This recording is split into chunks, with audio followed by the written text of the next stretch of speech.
peculiaridad. Su peculiaridad. Entonces, esto de subordinar, que está dicho hace 2500 años, no lo tenemos que despreciar y lo tenemos que usar. Me pasó algo determinado, me fue mal o me fue excesivamente bien, que bueno, me puse alterado porque me fue bien. Entonces hay personas que saben que les sube la presión cuando se emocionan por cosas buenas, ¿no? Bueno, que es real, la euforia. Bueno, entonces hay que ver qué cosas a mí me ponen eufórico, para poder darle una armonía que no me descontrole. No es que no me voy a poner contento, sí, pero que no me descontrole. Eso es lo que yo tengo que buscar. Y esto que estoy diciendo es razonamiento. Razonamiento no es ponerse en posición de Buda y dejar volar el pensamiento. No, es esto. Es ir haciendo las cosas, ir caminando o parar la noche y decir, bueno, ¿qué descontrol tuve hoy? Porque el descontrol está la mayoría de las veces en el pensamiento. El intelecto lo podemos tener más o menos desarrollado. Siempre va a tener que estar al servicio de mi yo, porque si no caemos en una persona muy intelectual pero que su vida es un descalabro, porque no lo pone en la misma sintonía que lo debe poner esa intelectualidad al servicio de su propio yo interior, sino que lo usa como algo de libro, o para dar un examen, o para decir que es un excelente profesional, pero no lo lleva a la práctica en su propia vida. Entonces, en el repaso que estamos haciendo de lo que se dijo hasta ahora, no tenemos que perder de vista esa subordinación, que es, ¿cómo le podría...? Sería la mejor de las ideas, pero que esto a nosotros, y personalmente a mí, me cuesta un trabajo. ¿Qué trabajo? Ahí es donde ponemos en práctica la virtud. El trabajo de ser constante, ¿no? Que la constancia es una virtud compañera de la prudencia. ¿Qué quiere decir? Yo tengo que ser constante en revisar mi yo interior, y estar viendo estas cosas que estamos diciendo.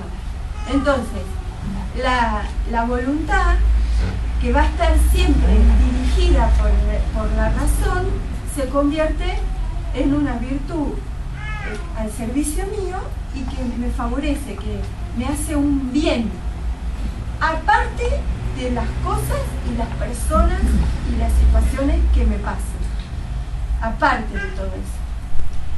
Por ejemplo, una persona que no razona en la medida en que nosotros estamos hablando, pero que quiere ser una buena persona, pero no se toma el trabajo de aplicar la razón a las experiencias que va teniendo en su vida, va a tener menos virtud de esa que yo digo que se experimenta a través de la voluntad, que es la prudencia. No pone en práctica la prudencia. Entonces, quiere ser, por ejemplo, un honesto, o no quiere tener ira, y hay veces que podrá y otras veces fallará, porque no se va a tomar el trabajo de pensar a ver por qué fallo, cuáles son las cuestiones por las cuales fallo, en qué cosas yo sucumbo y en qué cosas no, en qué cosas yo soy más fuerte. Es decir que perdón, ¿qué? Porque por ahí es que se me pierde un poquito. Cuando vos insistís con tratar de ser buena persona, y el tema que tenía que ver con la salud inicial, vos guiás que una persona mientras más buena es, mejor salud tiene, algo así. No es tan así como usted lo dice. Porque yo no, absolutamente, yo creo que la persona... Bueno, existe uno solo, dijo Jesús, y es Dios. Así que de pero ahí hay como una para tendencia abajo, en la conversación ¿no? a que se trata de perfeccionar como persona en cuanto a ser socialmente aceptable. Cuando hablamos nosotros dentro de las enfermedades psicosomáticas, se lo voy a plantear bien gráfico. Una persona que tiende a hacer rabias por cualquier cosa, rabiertas, ser rebelde, iracundo y violento. ¿No es cierto? Eso lo mantiene en el tiempo, nunca se pone a ver por qué es así, y bueno, llega el momento que van pasando los años, su cuerpo se va deteriorando, no le aguanta ya estas rabietas, entonces va a aparecer un síntoma. Ahora, una persona... Espere que no termine el concepto, y el concepto siempre se debe terminar para que el otro pueda opinar. Bueno, entonces, porque estamos esa opinando persona, poco, ¿sabes qué pasa? Esa Que se va la conversación. No, ahora a mí se me queda ya les damos el lugar. Ahora tenemos media hora después Espere. para que ustedes... Entonces, la persona que tiene esa tendencia a la rabia, siempre tener una rabieta, no se pone a analizar qué cosas lo hacen caer en eso. Es la mala conducta de mi hijo, es que me creo un inútil, es que estoy muy frustrado. Entonces suma, y llega el momento que el cuerpo, en el órgano que esté más débil, porque a medida que va pasando el tiempo, algún órgano se nos va a deteriorar más que otro, ahí es donde aparece el problema psicosomático. Y también puede ser un problema más rápido como el que se mencionó hoy, bueno, que me enojé con una persona, estuve 2 días pensando en contra de ella y estoy con dolor de cabeza. Ahora te puedo hacer una pregunta. Sí. Si yo soy un tímido, manso, no hago un problema psicosomático. Hay que tener en cuenta el fin. Te hago la pregunta. Sí, Si yo soy tímido, extremadamente tímido y extremadamente manso, Ahora no hago un problema psicosomático. Ahora se lo iba... No, porque lo hago todo. Sí, lo hace. No, si lo iba a Vamos a dejar la pregunta para después, porque Claro, si no, sí, no sí. vamos a orden, por favor. Bueno, si le molesta mi pregunta, me voy. Eso para compartir, no para... Cuando Ahí se va hace... yendo mal el señor, o sea, no Está bien, analiza su... está bien. Es cuando es una forma Estábamos hablando justo de... Vamos a continuar. Vamos a continuar. Cuando en las acciones exteriores, la persona puede ser buena en las acciones exteriores. El problema, no el problema, sino lo que hay que analizar, que la única que lo puede analizar es ella, es la intención por la cual lo hace. Ese es el tema. Porque a la vista de los demás puede ser servicial, puede hacer beneficencia, se puede desprender de todo, pero es porque a ella le gusta que todos hablen bien de ella. ¿Está? Entonces, hacer el bien o mal como persona no identifica al ser, no identifica el fin. ¿Está? Ustedes nunca pensaron, dicen, mira, a este lo ayudé tanto, y fíjate ahora, hasta me da vuelta en la cara. ¿No? ¿No pensaron nunca eso? ¿O que se han, no se han sentido traicionados a veces por alguna acción? Bueno, eso causa y efecto. Habrá otras conductas que no analizaste que habrás hecho mal y eso te tocó a vos. Claro, por eso. Entonces, nosotros cuando tenemos ciertos pensamientos, cuando yo me siento traicionado, por ahí la acción que hice es buena y me siento traicionado. Y el fin, si la acción era buena y yo tenía necesidad de ser mejor, con la acción ya soy beneficiado. No necesito ni siquiera el reconocimiento. Pero ¿y eso no se nos ocurre cuando uno busca objetivos? Pero objetivos fuera de uno. Claro. Por ejemplo, les pongo un ejemplo más cotidiano. Aquella señora de la casa que sabe qué comida le gusta a cada marido, a los hijos, que sabe qué necesidad tiene el hijo, que está atrás de los gustos y de las preferencias de los demás y siempre está satisfaciendo. Se podría decir que es una madre abnegada porque vive corriendo atrás de los demás, visto socialmente.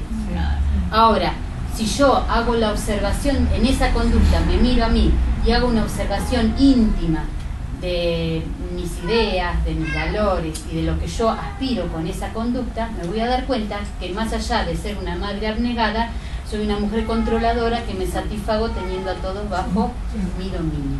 Yo, por ejemplo, eso es un caso puntual, no lo generalicen, pero como si es cada un... uno hace lo que le parece, Claro. Entonces dice, pobre señora que vive... Claro, puse un ejemplo puntual, no quiero, digamos, generalizar una conducta en un móvil porque en cada uno es particular, pero sí es característica de la mujer, por ejemplo, ¿no? Siempre, perdóname, la frustración siempre está cuando lo que yo concibo como bien para mí no lo consigo. ¿Se entiende? Yo cada cosa que me muevo porque me parece que está bien. Cuando yo, en el caso de la mamá, hace todo eso porque le parece que es bueno para sus hijos, para su familia. Cuando no recibe la retribución de lo que ella hace, se siente frustrada. Pero se siente frustrada conforme a su idea, no porque los demás lo frustran. ¿Está? Entonces la frustración consiste en que en la realidad se desarrolla una situación contraria a lo que yo aspiro a conseguir. En eso consiste la frustración. Ahora, si el movimiento mío es un interés que no tiene que ver con lo que corresponde, entonces por ahí conseguirlo estoy en peor situación que frustrándome, porque hay veces que consigo cosas que más vale no las hubiera conseguido. ¿Entiendes?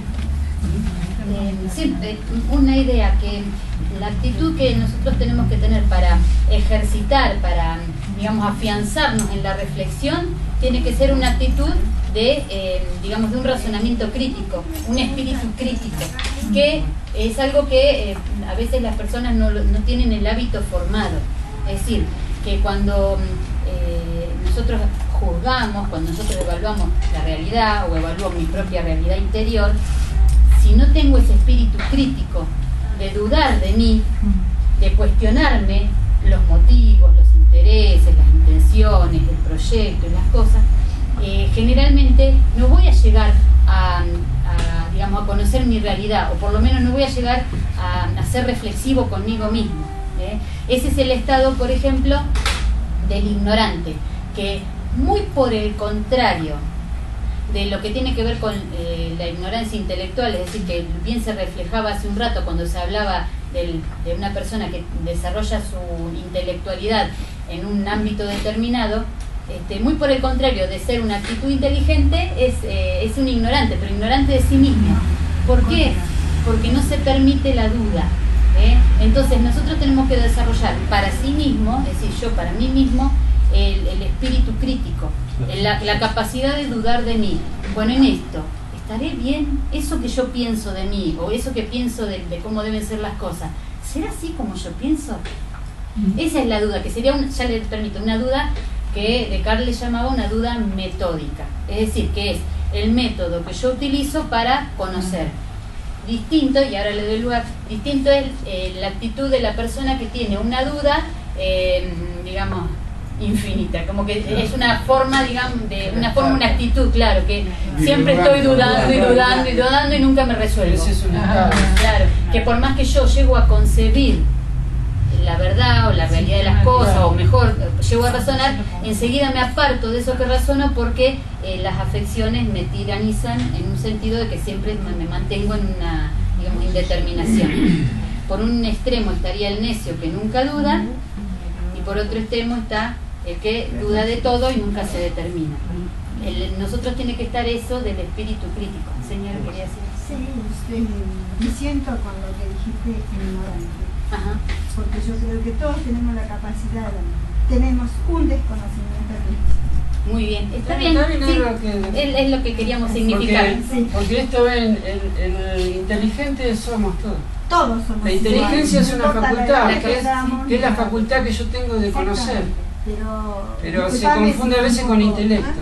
Sí, No, está bien. ¿Está bien lo que dijo? Sí. Si soy ignorante, Claro. tenemos otro más estudio, otro intelecto, pero eso no, acá somos todos iguales. Exacto. A ver,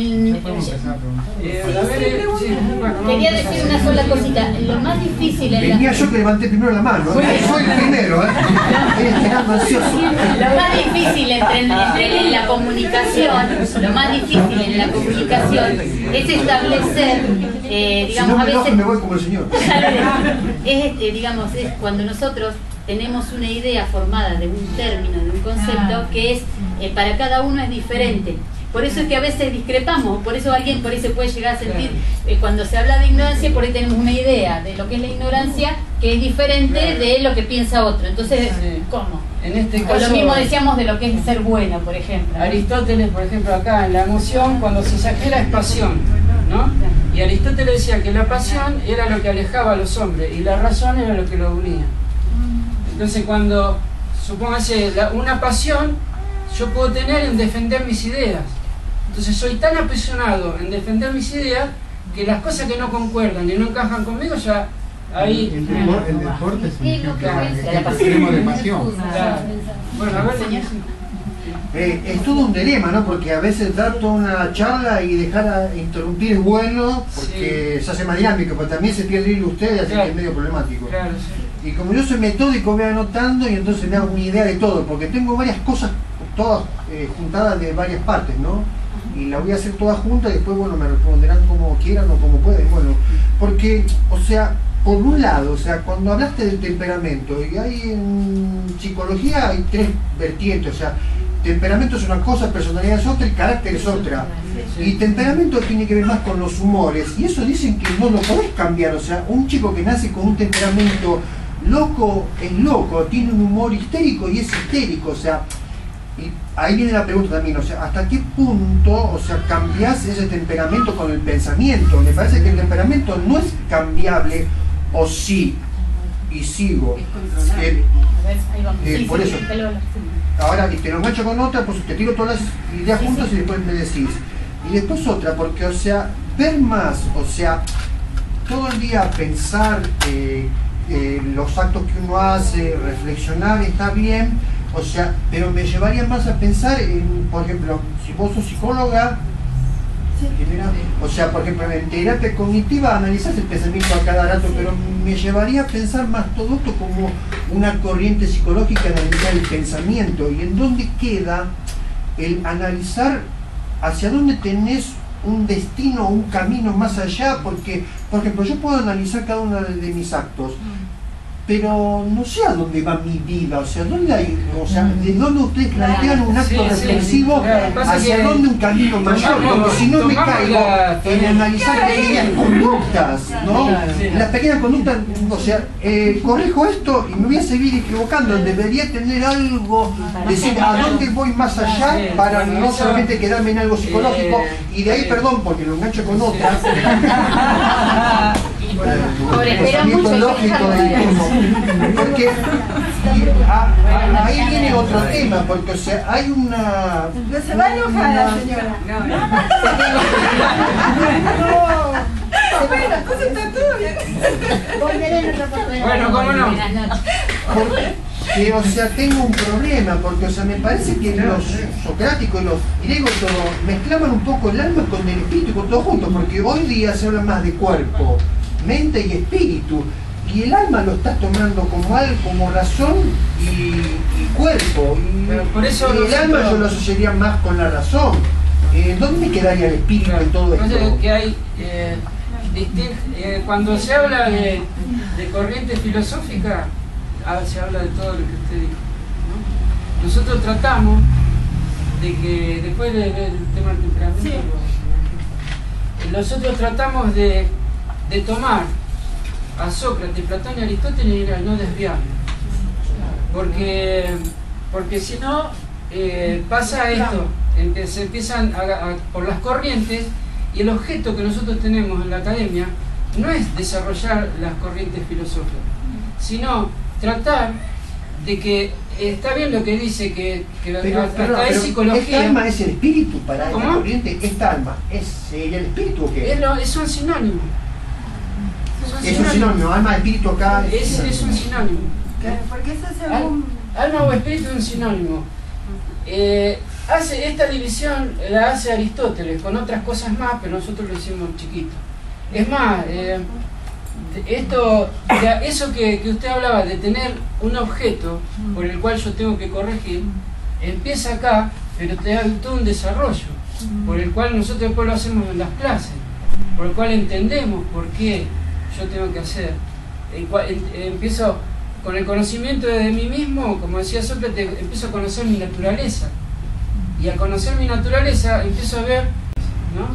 Pero el trabajo que de la filosofía del yo es ese, ocuparse de mí, pero no es aislarme, porque si no sería el eremita que va al desierto y empieza a meditar y no tiene ninguna vivencia. No, nosotros estamos acá, en la tierra, en Argentina, con los problemas que tenemos en Argentina, y tenemos que vivenciar este lugar.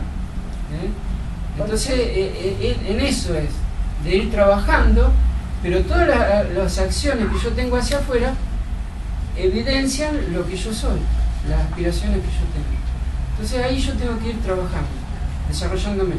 Pero no puedo ni estar mirando al cielo ni mirando a la tierra, porque son dos excesos.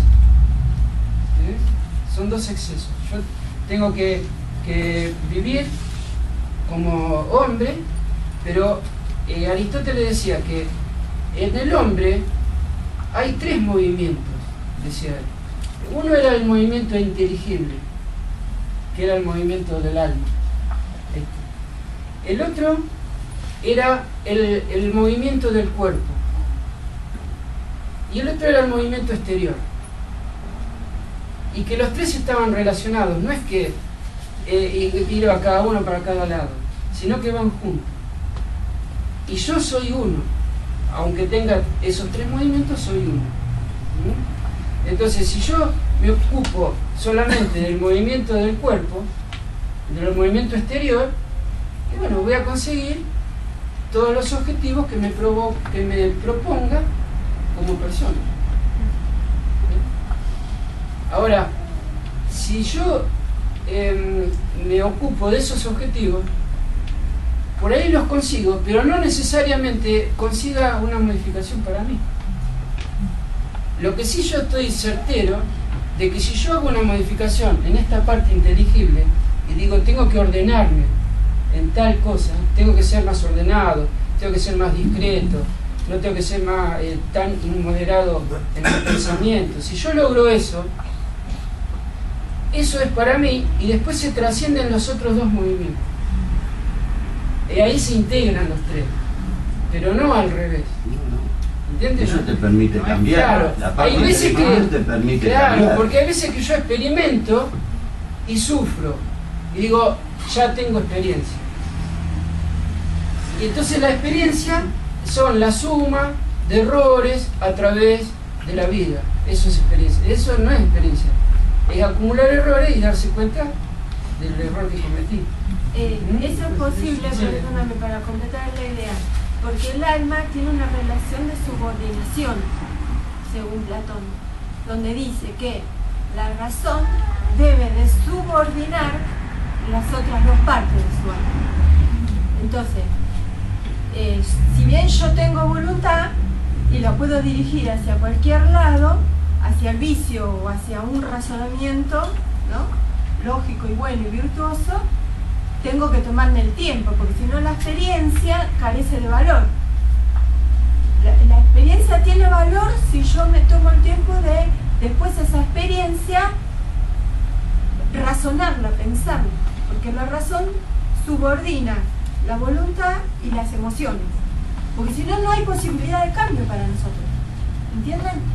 Porque si bien en la sociedad en la que hoy vivimos es como que decir que no se tiene sentimientos o que no se tiene emociones parece que es quedar mal, ¿no es cierto? O que presentarme como una persona sin sensibilidad, es todo lo contrario, todo lo contrario. Si yo me dejo llevar solamente por las emociones y la pasión, voy a tener, no sé, la cantidad de enfermedades psicosomáticas, según como sea mi cuerpo de fuerte, que voy a tener que vivir en el médico. Yo necesito imperiosamente las emociones subordinarlas al razonamiento y decir, bueno, ¿qué me pasó? ¿Por qué tuve un ataque de rabia? ¿Por qué me puse mal? ¿Por qué me subió la presión? Eso es subordinar algo que me pasa emocionalmente, porque el origen de todas estas cosas que yo nombré son las emociones, ¿no es cierto? Y la personalidad de cada uno que se entrama con la emoción. El origen siempre va a ser el alma. La psiquis es humana. Lo psicológico, la psiquis es humana. Y por eso la estudian los médicos, los psicólogos, los psiquiatras. La de última, vas al psiquiatra para que te den una pastilla porque vos no podés ya razonar. Entonces, ¿qué hay que hacer? Tomar algo para bajar los decibeles y bueno, cuando esté calmada esa persona va a poder tomar el timón de su vida otra vez. Sería una cosa así. Pero no despreciemos el razonamiento. Dicen que en el Renacimiento la diosa era la diosa razón, después pasó a ser otra cuestión, ¿no es cierto? Que lo sensible, lo religioso. Bueno. Ahora estamos en un momento histórico que todo lo que tenemos lo tenemos que usar para nuestro beneficio. Todo lo que tenemos lo tenemos que usar. Y la filosofía que estamos haciendo hoy acá, compartiendo entre todos, porque acá tres hablamos, pero todos estamos pensando. Esto lo conformamos entre todos, ¿no? Y nos tomamos este momento como para poner un orden y después seguir adelante. Un orden en mi manera de entender mi propia subjetividad y ustedes su subjetividad.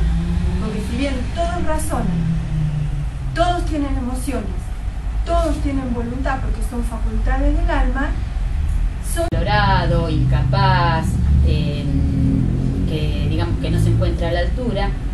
Primero está la idea esa equivocada acerca de sí mismo, pero también esa idea es la que lo lleva después a ver con ese vidrio borroso la realidad que lo circunda, y es esa idea que también lo lleva a resolverse en la vida, a tomar determinaciones y a elegir un rumbo.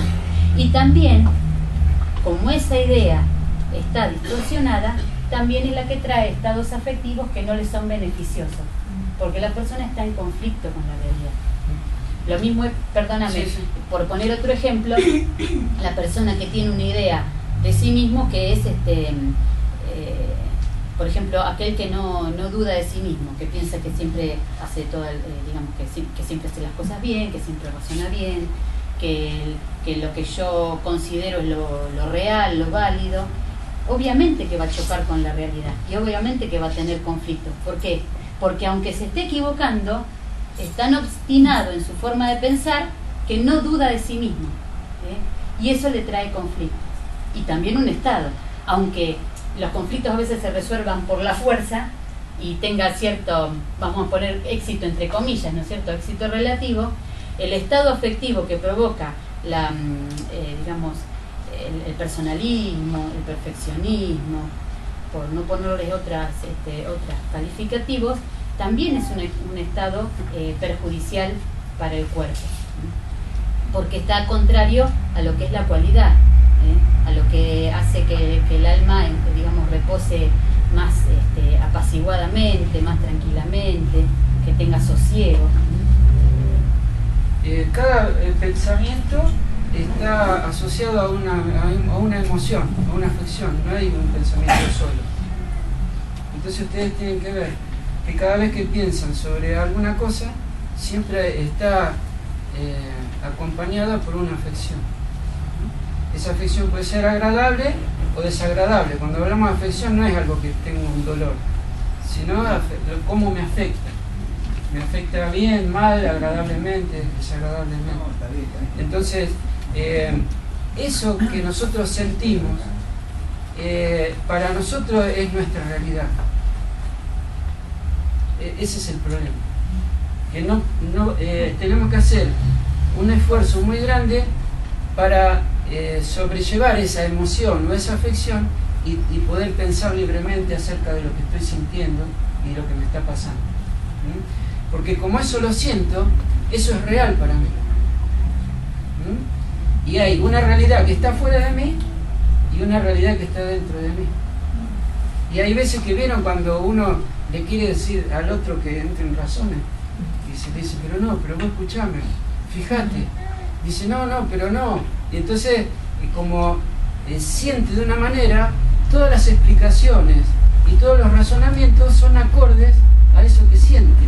Y por más que se le diga que no, como él lo siente así, esa es la realidad para él. No existe otra realidad. Ese es el problema nuestro. El primer hábito que tenemos que empezar a desarrollar es tratar de abstraernos de eso que siento y pensar a ver si eso que estoy sintiendo está bien, está mal. Porque no es que yo pienso y no pasa nada. Vieron que dice, bueno, yo pienso, estoy criticando y como no se lo digo a nadie, nadie se entera. Pero atrás de eso que yo estoy pensando, estoy dando una dirección, le estoy dando una intensidad, una fuerza. Porque si yo lo odio al otro, capaz que no hago nada por miedo a las consecuencias, pero el odio lo tengo. Y eso se genera en mí. Y después se hace un ida y vuelta. O sea que lo que yo siento, lo pienso, alimento ese pensamiento y alimento el sentimiento. Y lo empiezo a generar. Y si eso no lo corto en el tiempo, cada vez se hace peor. Y ya no tiene nada que ver la situación primaria.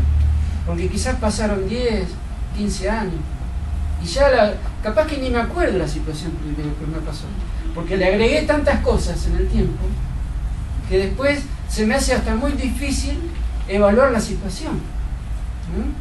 Ese es nuestro problema. Cuando pensamos y no nos fijamos la afección en la que se va alimentando ese pensamiento. Pero ese pensamiento y esa afección o esa emoción obedece a una idea. Hay muchos pensamientos en nosotros que si los evaluamos corresponden a una idea por las cuales pensamos esto, lo otro. Por ejemplo, yo tengo una idea de cómo soy o de quién soy. Entonces todos los pensamientos asociados a esa idea van a corresponder. Por ejemplo, si yo digo, no, yo fracasé en mi vida y cualquier objetivo. El otro día una persona me dice, mira, si hay un ejemplo para que los objetivos que la persona tenga le salgan mal, dice, me tenés a mí. Esa es la idea que tenía él de sí mismo. No, bueno. Y para él es tan real que cualquier objetivo que se tenga que poner en la vida, dice, pero ¿para qué lo voy a hacer? Si ya de antemano sabe que no es para él, que fracasa, que es un fracasado. Pero capaz que fue en un momento que él tenía una idea, tenía un objetivo, una aspiración, un deseo, algo que él anhelaba a conseguir, y que esa idea lo llevó a moverse, a conseguirlo, y por ahí o no lo consiguió, o le fue mal, o le fue todo peor o contrario a lo que él esperaba. Entonces, eso lo afectó de tal manera que ya esa idea la guardó como memoria, como afección y como acción después. Porque en base a eso, después como sigue viviendo. Ahora, si él no hubiera tenido esa situación, ¿hubiera dejado de tener el estado que tiene? No, porque la situación solamente evidenció el problema que él tenía.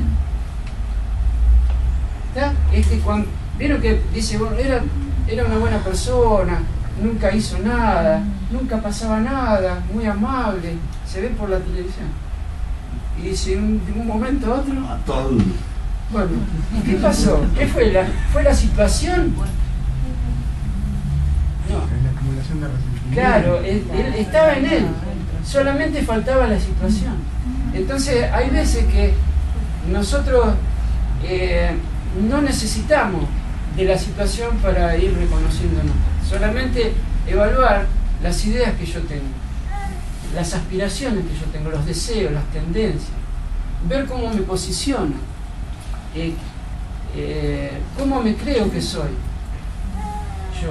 Entonces ahí empiezo a evaluarme y voy a encontrar cosas, pero cuando las encuentre va a haber una diferencia, porque primero no voy a estar entre medio de la situación, porque ya cuando me pasan los problemas, con un problema es muy difícil parar y decir cómo ahora tengo que hacer tal cosa, porque vieron cuando dice, pero vos te tenés que poner en mi lugar, la persona dice, vos tenés que ponerte en mi lugar, porque el otro de afuera, como no está afectado y como no está dentro de sus intereses, o por ahí está dentro de sus intereses, entonces trata de corregirlo como para no sufrir él también. Hay veces, ¿no es cierto?, que le dice, no, vos tenés que hacer esto, esto y esto, pero lo dice porque si no hace eso, me hace sufrir a mí.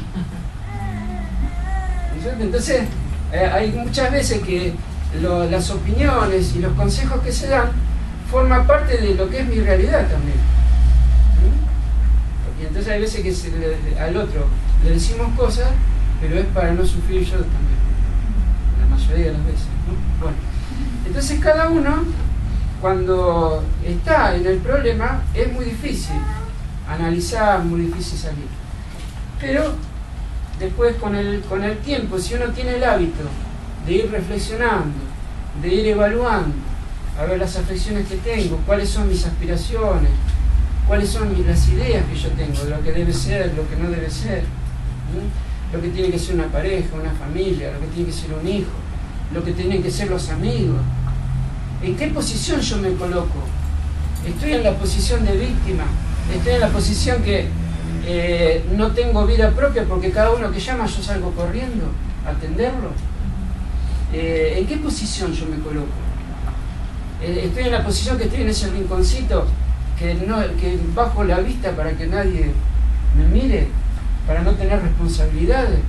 ¿O me meto en todas y me gusta ser el centro, para figurar y para que todos me vean? Cada uno adopta una posición como persona, pero esa posición que adopta como persona es la posición que yo quiero para mí. Porque si yo quisiera otra cosa, haría el esfuerzo por conseguirlo. Entonces, es muy importante el tema de las ideas y de los pensamientos, porque está íntimamente relacionado y se puede modificar. No es que no se puede modificar, porque si eso fuera estático, estaríamos fritos.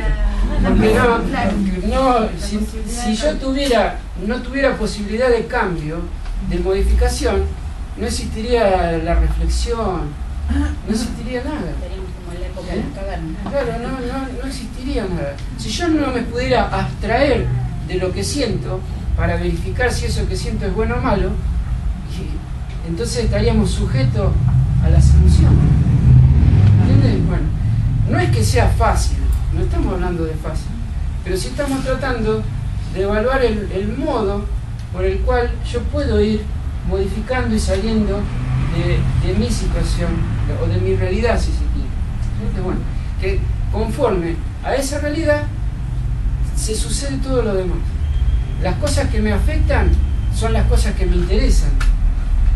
Las que no me interesan me pasan desapercibidas. Entonces yo tengo que ver esas cosas que me afectan. ¿Por qué me afectan? ¿Qué pensamiento yo alimento a eso? ¿Qué aspiro a conseguir, por el cual después cuando no lo consigo tengo esos distintos estados de ánimo? ¿Qué pasa en el día que yo estoy bien y de un momento a otro cambié el estado? ¿Qué pasó? ¿Qué pasó? Tomé la leche, tomé un café con leche, ¿qué fue que me hizo cambiar el estado? Hay veces que son situaciones externas, pero hay veces que no hay nadie y yo me enojo igual, o me pongo triste, o melancólico, o tengo esperanza. Son todas emociones. Ahora, quedamos en que cada emoción no se manifiesta por sí misma. Atrás de esa emoción están pensamientos y esos pensamientos obedecen a una idea. Ese es el proceso que yo tengo que ir evaluando en mí. Obviamente, nosotros tenemos libre albedrío de decidir y de accionar tal cual yo creo que tiene que ser. Pero tengo consecuencias. Entonces yo tengo libre albedrío, pero tengo consecuencias. Y las consecuencias son beneficiosas o perjudiciales. Entonces si yo en mi accionar tengo consecuencias, en los estados de ánimo son consecuencias, no es necesariamente en una situación, ¿no es cierto?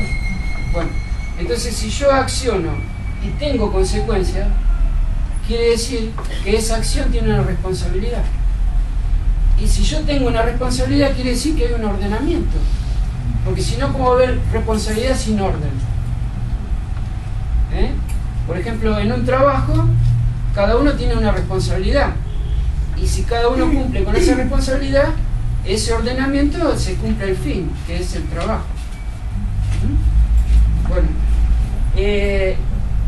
entonces en mí, yo tengo libre albedrío, soy responsable, y soy responsable porque hay un orden, aunque a mí me parezca que estoy solo, porque a veces me parece que estoy solo, y no estoy solo, soy individual, que es distinto, pero no estoy solo, porque estoy inmerso en un orden, y ese orden no está fuera de mí, ese orden está dentro de mí, en mi esencia, en mi naturaleza. Entonces cuando yo dirijo mis facultades, mi pensamiento, mi sentimiento y mi acción, el ejercicio de la voluntad, a cosas que no están conformes o que no concuerdan con mi naturaleza, es ahí donde tengo consecuencias negativas. A ese desorden es lo que nosotros llamamos vicio, no a nosotros, ¿no? Aristóteles. Se le llama vicio, que es un desorden, no es una imperfección en nosotros, sino que es un desorden en el uso de la facultad. Porque si hubiera una imperfección, la imperfección es imperfección. Está ahí y hay que aguantársela. Nosotros no, tenemos desorden, porque dirigimos nuestro pensamiento, nuestra voluntad y desarrollamos el sentimiento en cosas que no corresponden o son de otra naturaleza, que son de naturaleza material.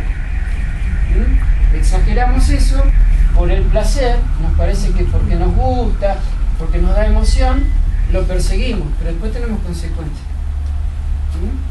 Y sufrimos. Entonces cuando está el sufrimiento, ahí se evalúa, a ver qué error cometí, qué es lo que puedo corregir. Pero el problema es que cuando evalúo, no lo evalúo en las causas, sino que lo evalúo como persona. Entonces digo, no, cometí un error con tal persona. Entonces, ¿cuál es la acción? Pedirle disculpas. Le pido disculpas, la otra persona me disculpa y yo sigo igual que antes de cometer el error. ¿Está? Porque la disculpa le sirvió a la señora. Por ejemplo, yo cometí un acto reprensible, me disculpo, la señora me disculpa, le sirve a ella, porque no alimenta nada en ella en contra mí. No alimenta el rencor, no alimenta nada, entonces no sufre por mí, en ella. ¿Se entiende? Porque el sufrimiento puede ser por la acción externa, pero yo sufro en mí. Y la causa de mi problema es eso que está modificado en mí. Y si yo disculpo, saco de mí esa alteración, pero no eximo al otro de la responsabilidad. No lo eximo, porque el otro es responsable de sus actos. Y hasta que no modifique la causa de esas acciones, va a seguir sufriendo los motivos por los cuales piensa, siente y actúa de esa manera. Entonces, nosotros tenemos una vida de relación, pero hay un corte en el cual yo tengo una realidad que es la que yo tengo que atender conmigo. En la medida que yo atiendo eso, puedo atender todo lo demás. Porque el enfrentamiento es ahí conmigo, es el enfrentamiento. No me puedo enfrentar a las personas, a las situaciones. Yo me tengo que enfrentar conmigo. Tengo que enfrentar mis grados de orgullo, de amor propio, de vanidad, que me hacen distorsionar mi vida, que me hacen posicionar en una posición y buscar además objetivos que no son necesarios para mí. Entonces, por ahí, yo me siento mal porque no conseguí algo que no es necesario. Hasta esa incoherencia a veces tenemos. De que deseo algo, como me gusta, es bueno. Entonces arremeto para conseguirlo. Y por ahí no lo consigo. Entonces caigo en un estado depresivo, ¿no es cierto?, de rebeldía, de que me parece que es injusto para mí. Y por ahí si analizo, no es necesario que yo consiguiera eso. Como un niño. Pero a lo mejor es lindo, es placentero, no Claro. necesariamente tiene que ser necesario. Me parece que la conversación tiende a armonizar la realidad exterior con mi realidad. Y eso parece ser que a mí me va a hacer sentir un tanto mejor. Claro, Ahora, la realidad exterior muta. Sí. Mi realidad la tengo que cambiar yo. Sí. La realidad exterior inmuta de tal forma, con tal vértigo, que yo no voy a poder cambiar mi realidad permanentemente, porque soy yo y el todo. Claro, No es el todo fíjese, contra el todo, en la es yo filosofía solo y está el bien. todo. En la filosofía del yo, y yo le entiendo lo que usted dice, ya lo hablamos en la clase, Me la perdí. la charla pasada. Nosotros no nos podemos ocupar de las infinitas posibilidades que tenemos en la vida. No nos podemos ocupar. No, ¿No es cierto? Entonces hay una sola, un solo objeto, que es ocuparme de mí. Entonces yo me ocupo de eso, y en la medida que yo me ocupo de eso, desarrollo en mí las ideas o los órdenes necesarios como para después ocuparme de las cosas de afuera. Ese es el trabajo. Las cosas de afuera solamente evidencian a veces lo que yo soy. Lo evidencian. Y hasta es subjetivo. Muchas veces.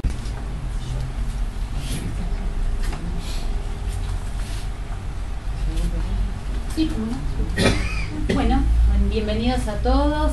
En primer lugar queremos presentar la institución. La Academia Filosófica de Mar del Plata es una asociación civil sin fines de lucro, tiene el reconocimiento también como entidad de bien público en el Partido General Pueyrredón y desarrolla toda su actividad de manera desinteresada, es decir que todas las cosas que ustedes, las actividades a las que asistan en la Academia son siempre con entrada libre y gratuita.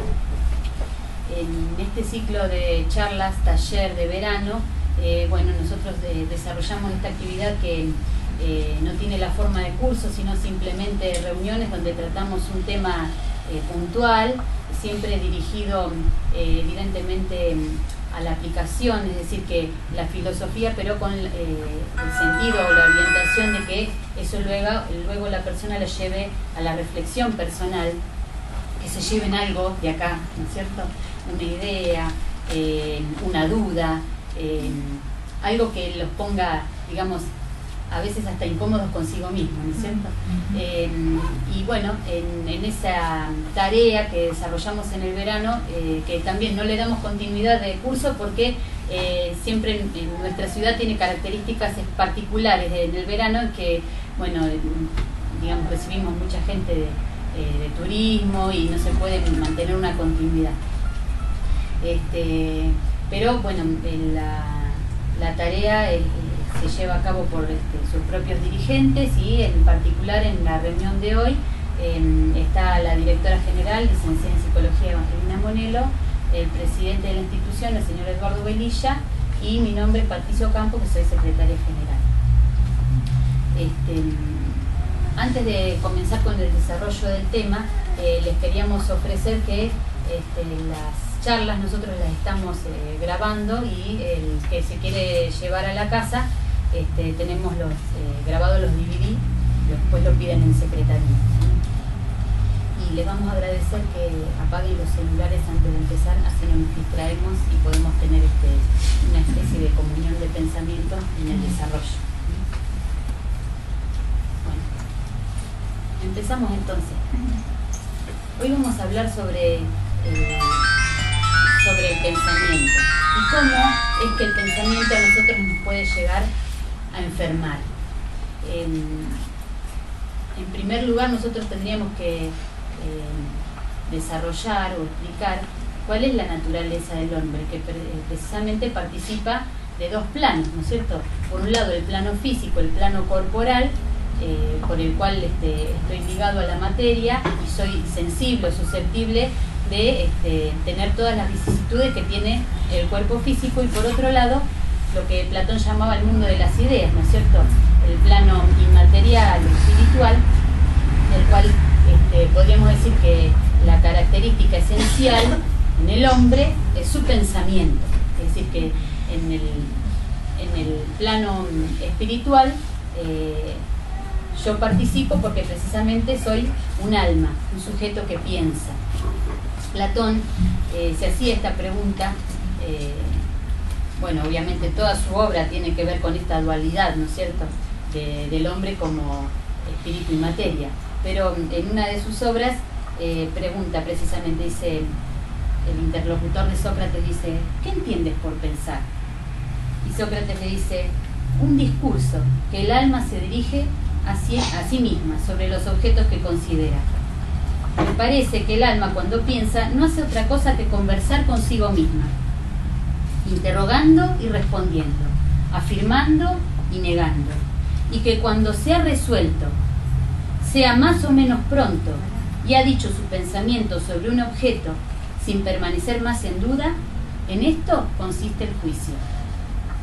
Así pues, juzgar, en mi concepto, es hablar, y la opinión es un discurso pronunciado, no a otro ni de viva voz, sino en silencio y a sí mismo. Y él hablaba de esta capacidad, esta actividad que todos tenemos de poder conversar en la intimidad con nosotros mismos y estudiar, razonar, resolver, comprender y concebir las ideas. Y si este pensamiento, esta actividad nosotros la llevamos de forma ordenada, eso es precisamente lo que ordena nuestra vida como persona, lo que digamos, por ese motivo nosotros podemos llegar a tener proyectos, a llevar adelante un determinado objetivo y llevar una vida precisamente así, ordenada.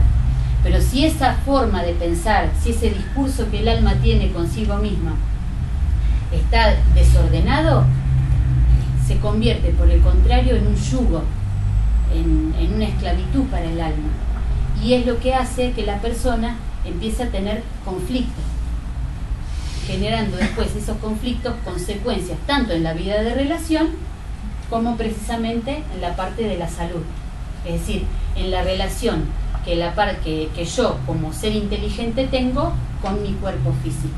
Por eso es tan importante que cada uno, por lo menos digamos de este rato que estemos juntos, nos llevemos la propuesta de observar cómo es esa forma de pensar y detectar cuáles son de ese modo particular que cada uno tiene de pensar, las formas que están equivocadas y que hacen que en definitiva padezcamos ciertos inconvenientes, ¿no? Que si obviamente si digamos, esas dificultades nosotros las sostenemos en el tiempo, bueno, va a llegar un momento en que determinada afección se haga un problema psicosomático, un tema que también estuvimos desarrollando cuando hablábamos de las emociones. ¿Pero por qué? Porque de acuerdo a cómo es el pensamiento de una persona, de acuerdo a cómo son las ideas que sostiene y los pensamientos que tiene, también en esa misma relación es las afecciones, las emociones que esos pensamientos le provocan en el interior. Por eso es que el pensamiento puede llegar a afectar la parte física, porque nosotros no somos como ordenadores de computadora. Es decir, que nuestros pensamientos, siempre la actividad del alma, digamos, es un conjunto, es un todo unívoco que hace que del modo en cómo yo pienso, también es el modo en que siento.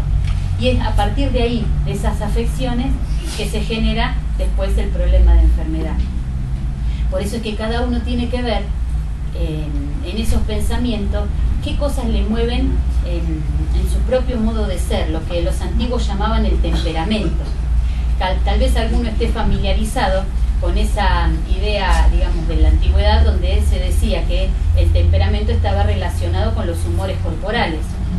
y decían, bueno, hay quien tiene un humor bilioso, otro más sanguíneo, otro más flemático, pero precisamente tiene que ver con esta relación que cada uno la puede percibir en sí mismo, es decir, cómo determinadas emociones, determinados estados afectivos a mí me mueven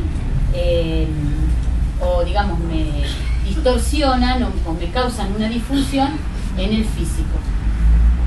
Un ejemplo muy claro puede ser, por ejemplo, la persona que está siempre quejosa o irritable. La queja empieza en el pensamiento, ¿no es así? Es decir, que como bien decía Platón, tal vez la queja no es algo que se dice de viva voz, pero sí es un discurso que el alma que tiene consigo mismo. Es decir, que en el pensamiento me estoy quejando de cómo son las cosas, de cómo deberían ser, de por qué no son de otra manera y de lo que a mí me parece que tendría que ser, etcétera, etcétera.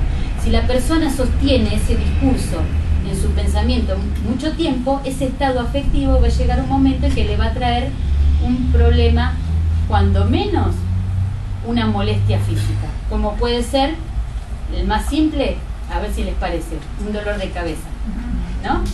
O un estado de desgano y de cansancio. Si la persona tiene digamos, un estado de irritabilidad movido por la indignación, es decir, que en su pensamiento considera que algo no es justo, que algo no es lo que como debería ser, bueno, esa irritabilidad también genera, ese estado afectivo también genera que ciertos humores corporales se desorganicen. Entonces, así como las personas, bueno, asisten o acuden al médico porque tienen acidez, gastritis, otros más, cuando las cosas se ponen peor, se llega a las úlceras, otros tienen problemas en los intestinos. No quiere decir con esto que determinada emoción, determinado estado afectivo traiga exclusivamente un determinado problema físico, pero sí que cada uno puede ser un buen observador de sí mismo para ver cuando determinadas molestias o determinados problemas físicos aparecen, qué relación tienen con su propio estado interior, ese que nosotros a veces no verbalizamos, no hablamos de viva voz, pero que sí lo sentimos interiormente. Alguien por ahí va a pensar, bueno, entonces si los problemas que yo tengo tienen que ver con la forma en que yo tengo de pensar, entonces estoy en problemas, ¿no?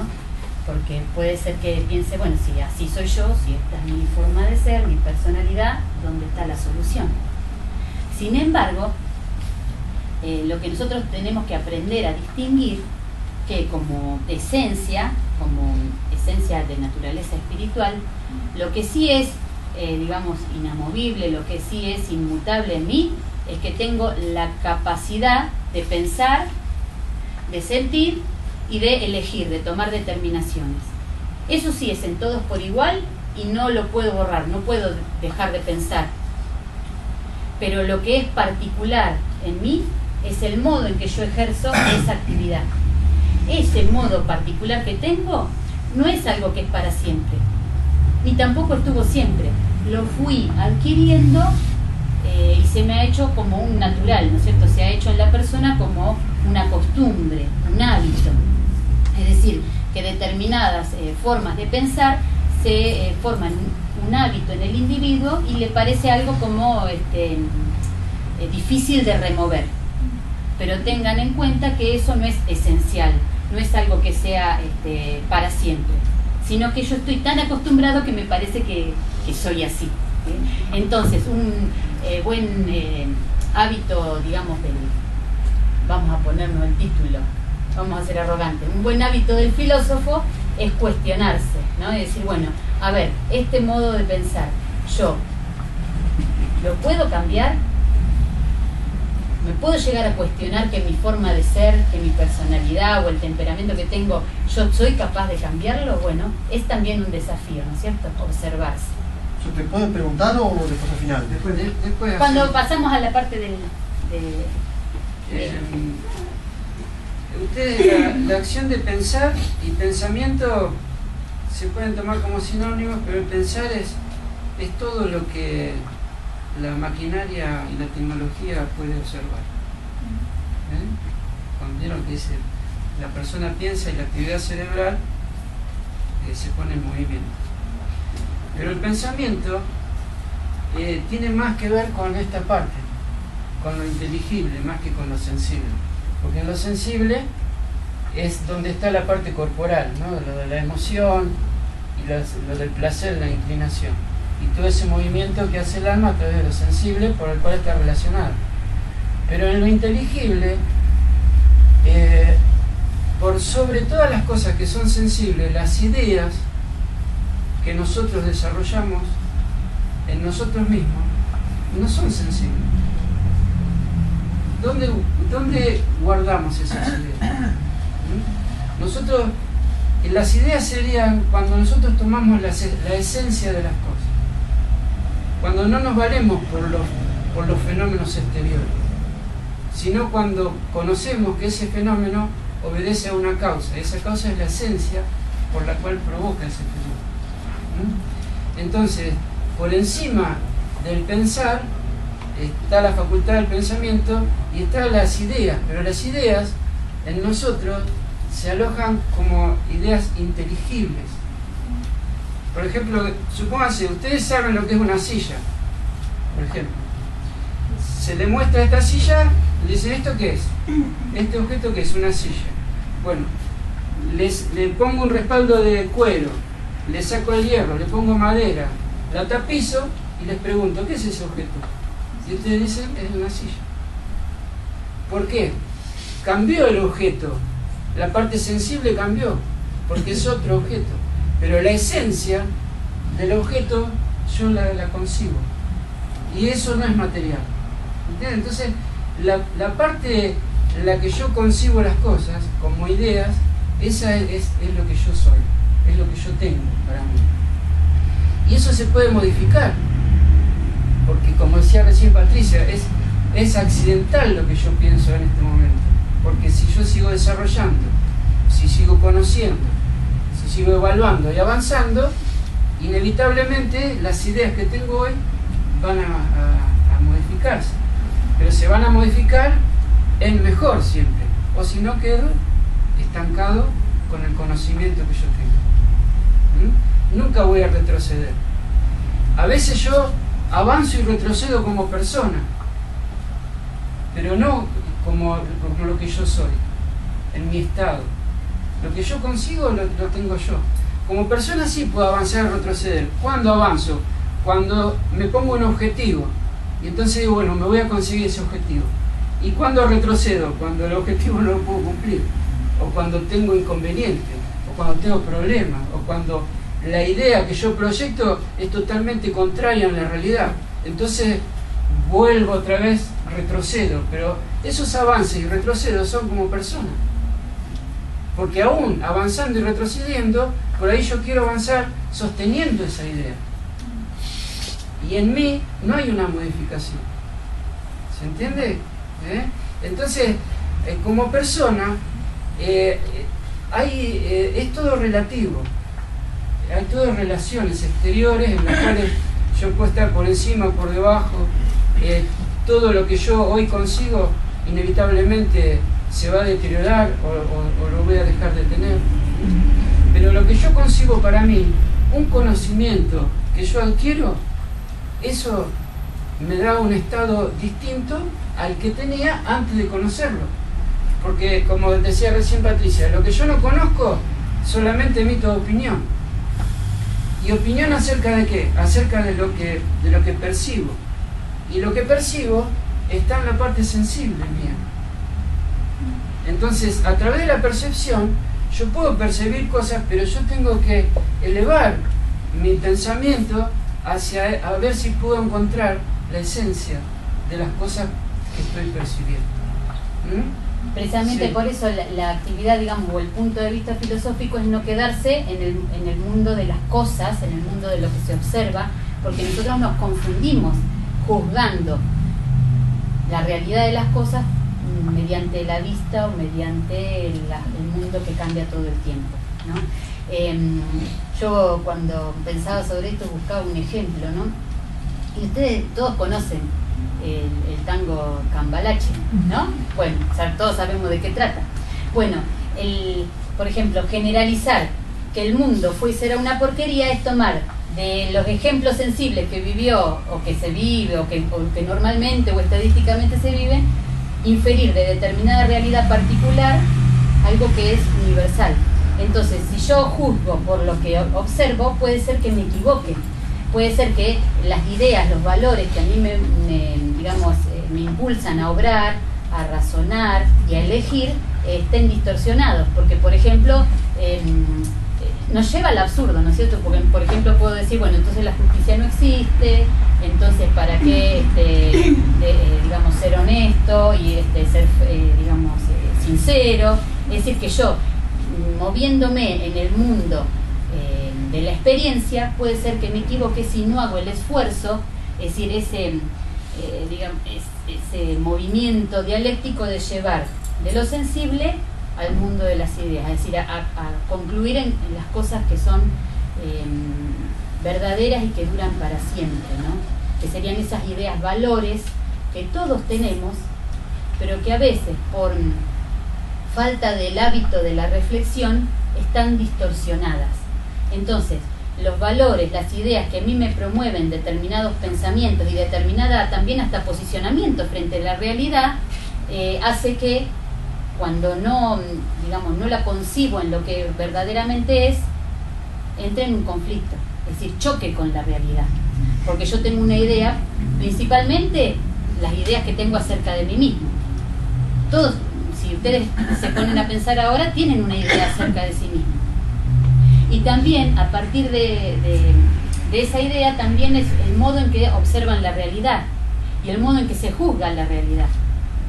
Por ejemplo, la persona que tiene una idea distorsionada de sí mismo, como puede ser el hecho de sentirse menos valorado,